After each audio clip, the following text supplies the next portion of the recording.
오늘 하나님께서 우리에게 주시는 말씀은 사도행전 4장 32절부터 35절까지의 말씀입니다. 신약성경 193쪽입니다.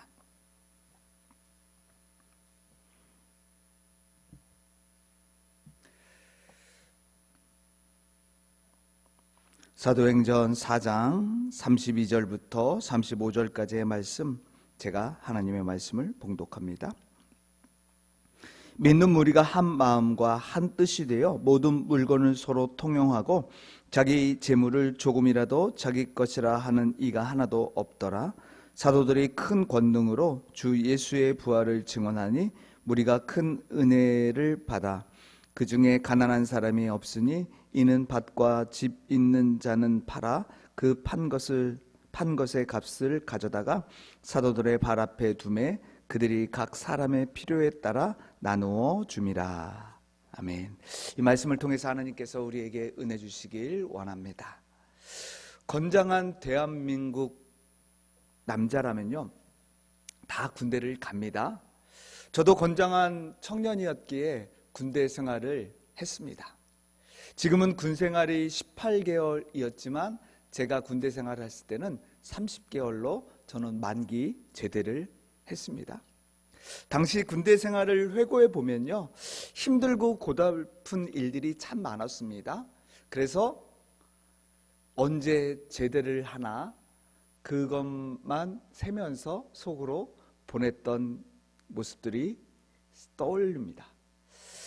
그래서 만일 저에게 다시 군대를 한번 가라고 하면요, 한번 갔다 왔기 때문에 두 번 다시 가지 않겠다라고 단호하게 말합니다.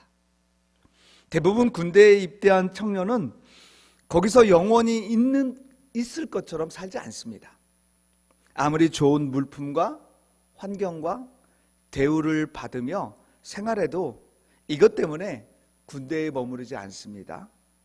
또 제대가 가까우면요, 그렇게 자기가 아꼈던 군복이나 장비 그리고 소장품 등을 아낌없이 후임병에게 줍니다. 그것도 기쁜 마음으로 줍니다.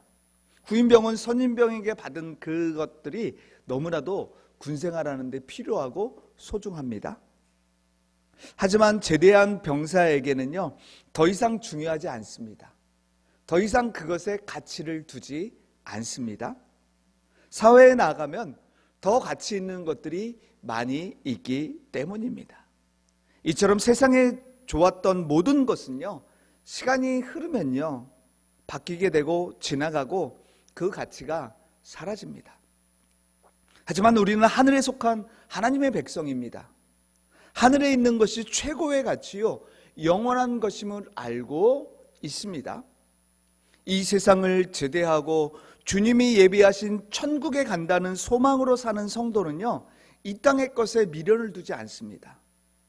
또 내게 있는 것을 마치 군대 생활을 마무리하면서 후임병에 줬던 병사처럼 이웃과 함께 나누며 살아가게 됩니다. 예수님은 마태복음 7장 6절에서 이렇게 말씀하셨습니다. 거룩한 것을 개에게 주지 말며 너의 진주를 돼지 앞에 던지지 말라. 그들이 그것을 발로 밟고 돌이켜 너희를 찢어 상하게 할까 염려하라. 주님은 거룩한 것을 개에게 주지 말라고 말씀합니다. 또 진주를 돼지에게 던지지 말라고 합니다. 왜냐하면 개, 돼지는 그것이 거룩한 것임을, 가치 있는 것임을 모르기 때문입니다. 여러분, 가치의 중요성을 알고 살아가는 사람은요, 그 가치를요, 소중하게 생각합니다.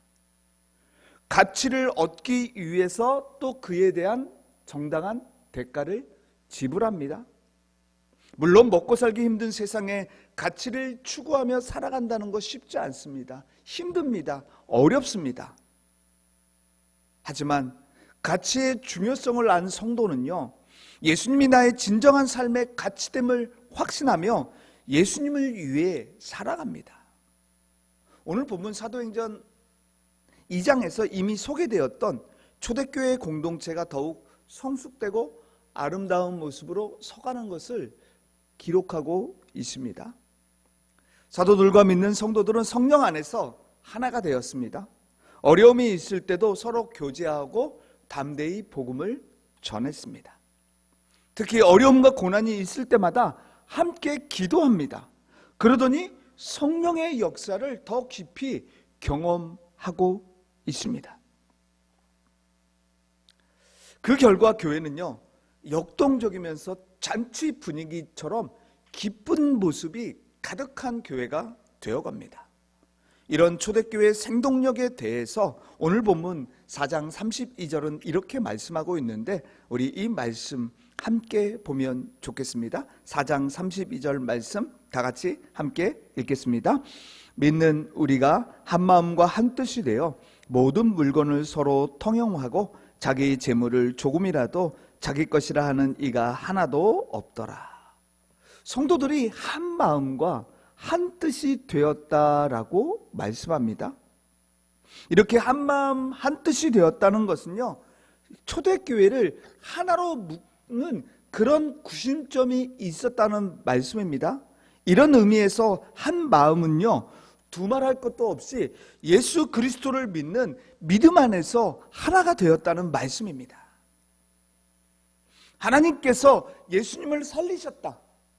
그리고 예수님이 십자가에 돌아가신 후에 3일 만에 부활하셨다라는 그것을 함께 믿고 그들은 신앙 공동체에서 살아갑니다. 그럼 여러분, 한 뜻은 무엇이겠습니까?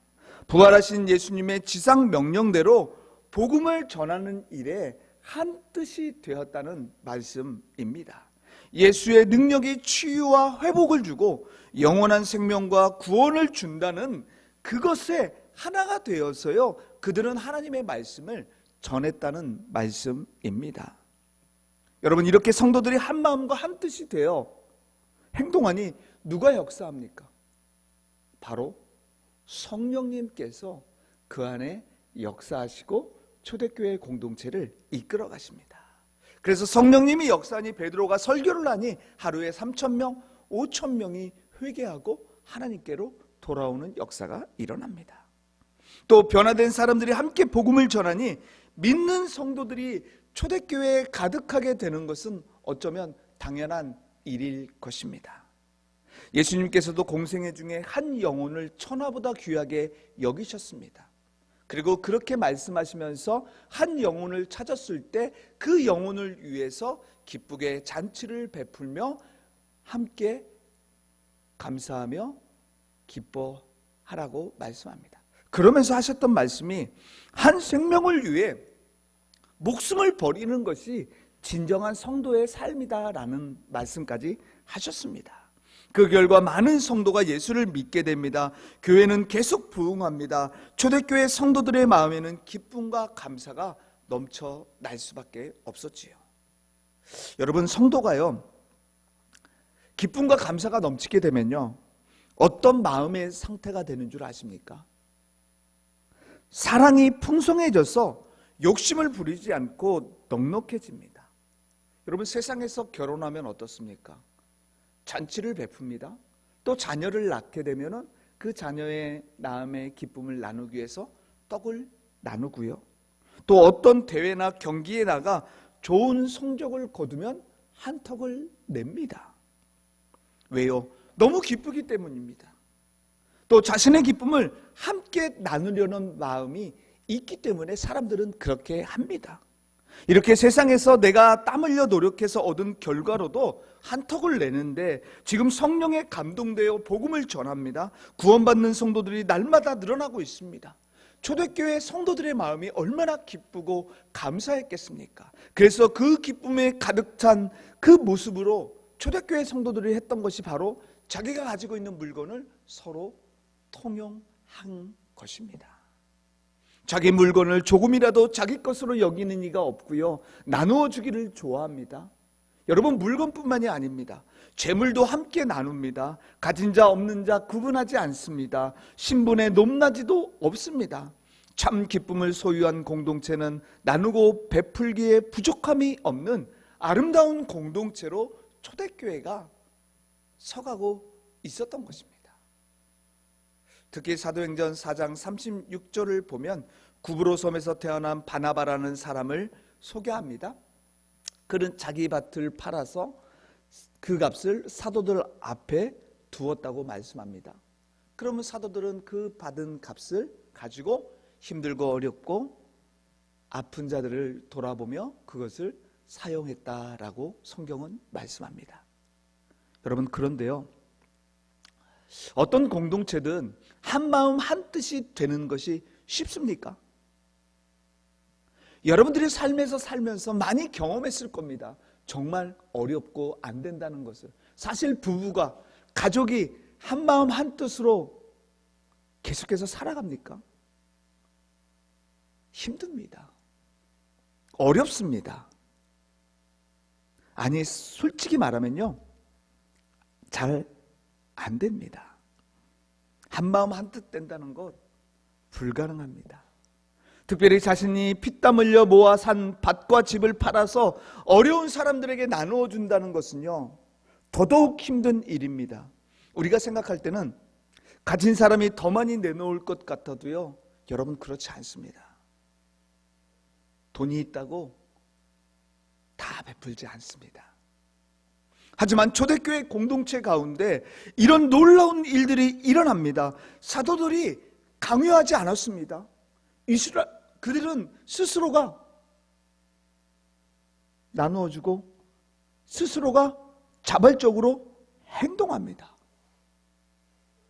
물론 성령님께서 함께 하셨던 것은 맞습니다. 본질입니다. 그런데 여러분, 그들이 이렇게 하나 되어 나누게 된 이유가 있습니다. 초대교회는 세상의 그 어떤 것보다도 가장 귀한 가치를 발견했고 그 가치에 따라 살아갔습니다. 여러분, 그렇습니다. 이들은 예수님을 구주로 믿기 전, 복음을 듣기 전에는 이런 나눔의 삶이 아니었습니다. 자기의 소유나 자기 재산을 가치 있게 여기며 움켜잡았습니다. 이웃에 대한 나눔에도 인색했습니다. 하지만 이들은 예수님을 구주로 믿고 난 후 가치관이 바뀌었습니다.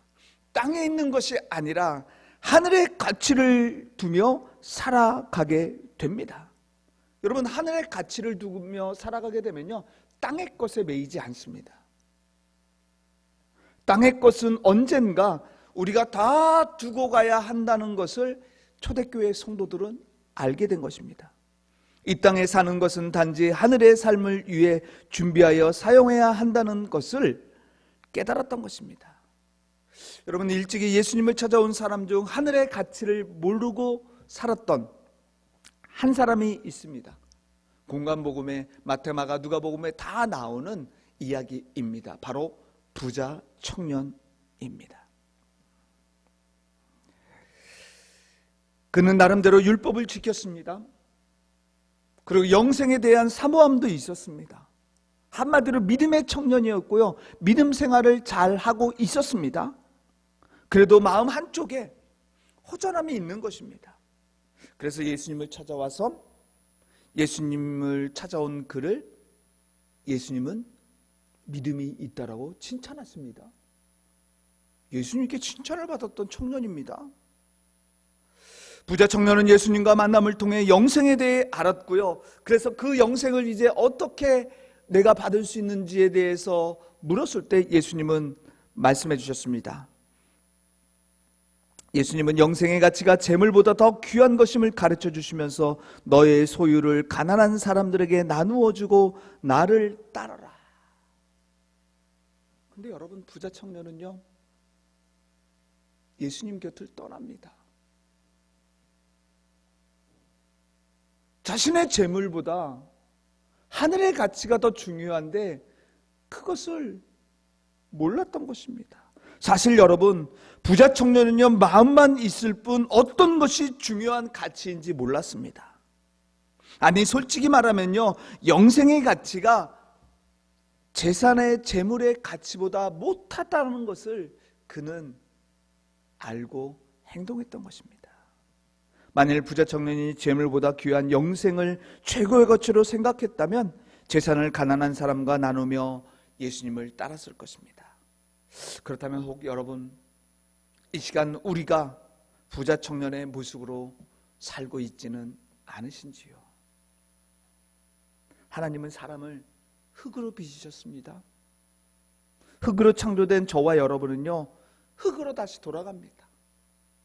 미미한 존재라는 말씀입니다. 하지만 우리 육체에 하나님의 영이 들어왔습니다. 그래서 우리는 살아 움직이는 생명이 된 것입니다.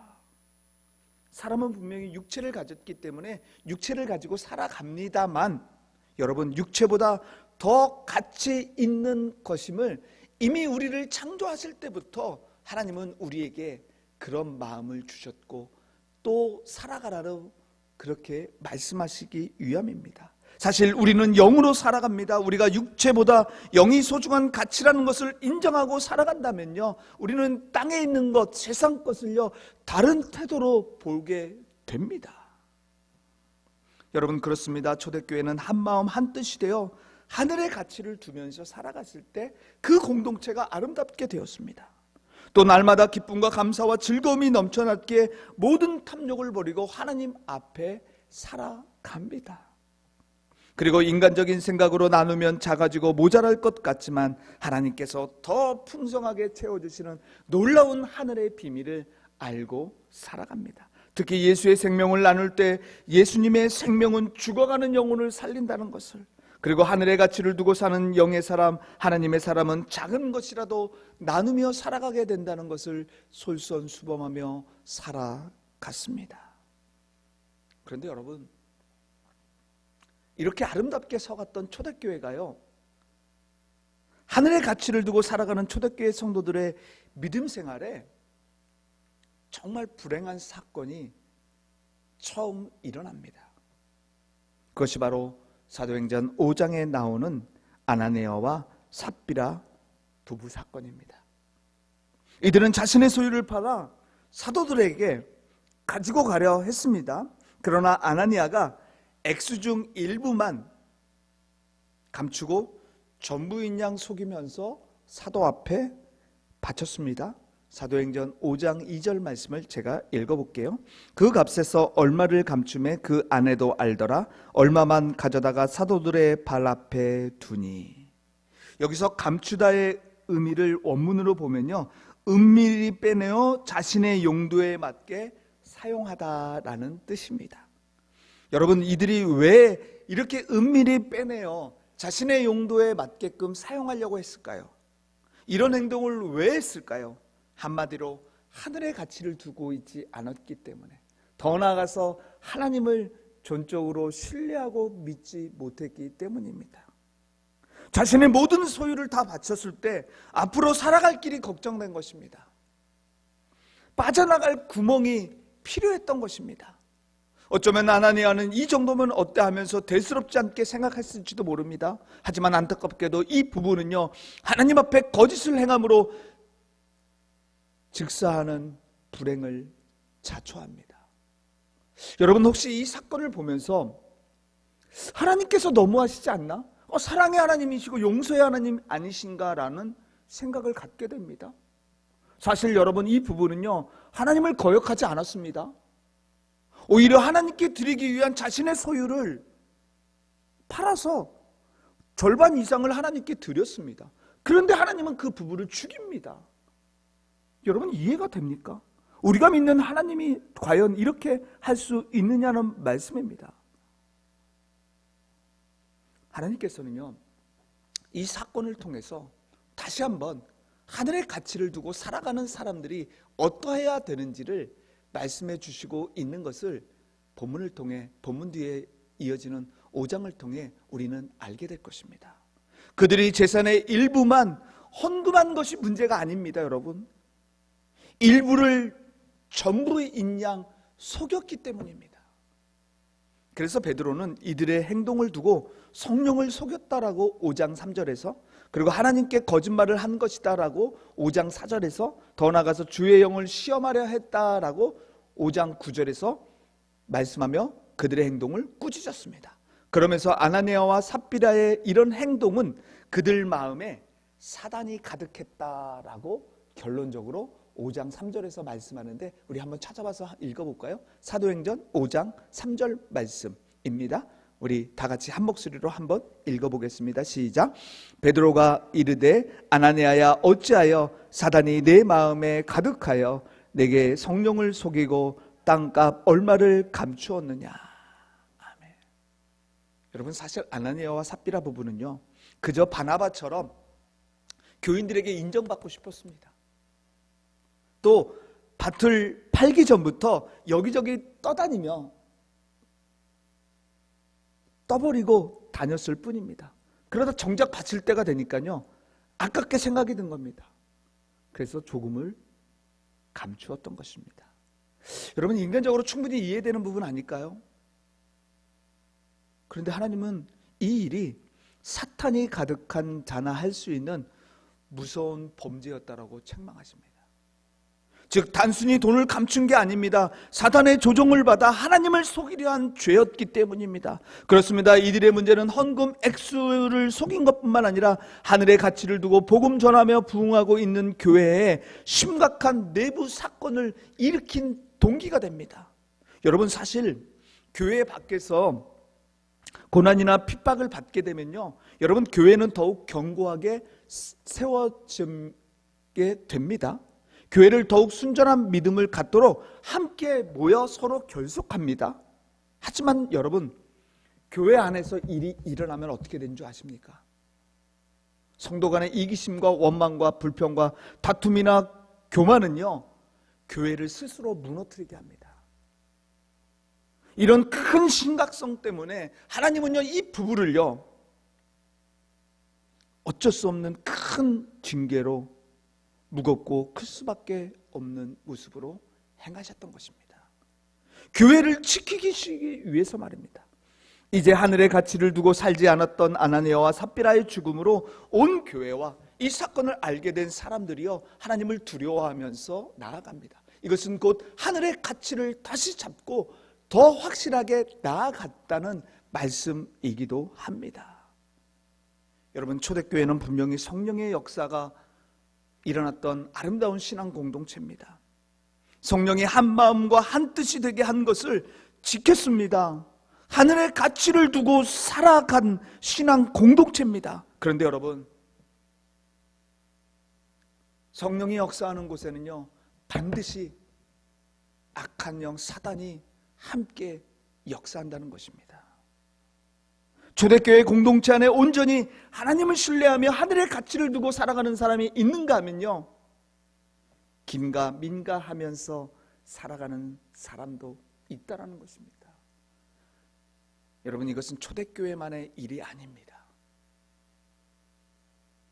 지금 우리가 살아가고 있는, 지금 우리가 믿음 생활하고 있는 이 공동체에서도 이런 모습이 나타날 수 있습니다. 여러분, 목욕탕을 가보시면 입구에 아니면 옷장에 문기 하나가 있지 않습니까? 글귀 하나가 있지 않습니까? 주인에게 맡기지 않는 것은 책임지지 않습니다. 주인에게 맡기지 않았으니 잃어버리는 것은 본인 책임이라는 말입니다. 이 말을 좀 다르게 이야기해 보면요, 주인에게 맡겨서 주인이 잃어버리면 100% 주인이 보상해 주겠다는 말입니다. 여러분, 그렇습니다. 하늘의 가치를 두고 살아가는 믿음 생활에서도요, 맡기는 것과 맡기지 않는 것에는 엄청난 차이가 있습니다. 시편 37편 5절 6절의 말씀을 보면 내 갈 길을 주님께 맡기고 주님만 의지하라. 주님께서 이루어 주실 것이다. 너의 의를 빛과 같이 너의 공의를 한낮의 햇살처럼 빛나게 하실 것이다. 주님께 맡기면 이렇게 해주시겠다고 분명히 말씀합니다. 여러분, 베드로전서 5장 7절을 보면요, 여러분의 걱정을 모두 하나님께 맡기십시오. 하나님께서는 여러분을 돌보고 계십니다. 하나님께 맡기면 하나님이 책임져 주심을 믿으시길 바랍니다. 염려를 내가 가지고 있으면요, 계속해서 우리는 염려하며 살 수밖에 없습니다. 하지만 염려를 하나님께 맡기면 하나님께서 해결해 주심을 믿습니다.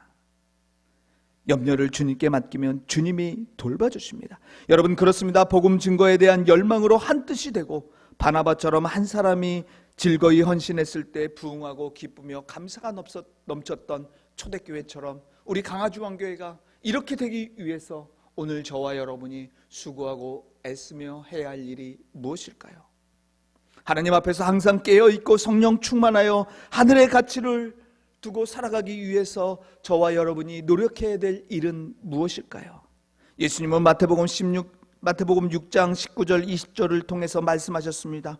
너희를 위하여 보물을 땅에 쌓아두지 말라. 거기는 좀과 등록이 해하며 도둑이 구멍을 뚫고 도둑질하느니라. 오직 너희를 위하여 보물을 하늘에 쌓아두라. 거기는 좀이나 동록이 해하지 못하며 도둑이 구멍을 뚫지도 못하고 도둑질도 못하느니라. 내 보물 있는 그곳에는 내 마음도 있느니라 말씀하셨습니다. 한마디로 하늘에 쌓아두라고 이야기합니다. 한마디로 하늘의 가치를 두고 저와 여러분이 살아가기를 하나님은 원하십니다. 그러기에 하늘의 가치를 두고 살아가야 할 성도가 세상에서 탐심을 품거나 성령의 역사를 방해하는 말과 행동을 할 때 하나님은 절대로 기뻐하지 않으십니다. 우리의 삶은 여러분 영원하지 않습니다. 모두가 한 번 사는 인생, 이 땅의 가치가 아니라 하늘나라 하나님께 마음을 두고 살아가기를 간절히 원합니다. 그래서 오늘 주어진 일들 여러분 묵묵히 감당하시고 또 내게 주신 물질과 시간과 재능 등을 기꺼이 하나님을 위해 주를 위해 사용하며 살아가기를 간절히 원합니다. 그럴 때 나의 삶의 자리에는 물론이고 우리 가정과 강화중앙교회가 하나님께서 이루시는 놀라운 그 기적의 역사를 보고 나의 모든 삶을 채워주시는 주님의 은혜와 사랑 가운데 매일 살아가는 복된 성도들이 되길 주님의 이름으로 축복합니다. 아멘. 은혜의 하나님 아버지, 늘 하늘의 가치를 두고 살아가도록 노력하지만 연약한 우리입니다. 넘어질 때가 너무 많음을 솔직히 이 시간 고백합니다. 연약한 우리를 불쌍히 여겨 주시옵소서. 우리 믿음을 단단히 세워 주시옵소서. 그래서 하늘의 가치를 추구하고 이루며 살아가도록 노력할 때 더욱 풍성한 하나님을 만나며 하늘의 창고를 열어주시는 하나님께 감사하며 살아가게 하옵소서. 예수님의 이름으로 기도드립니다. 아멘.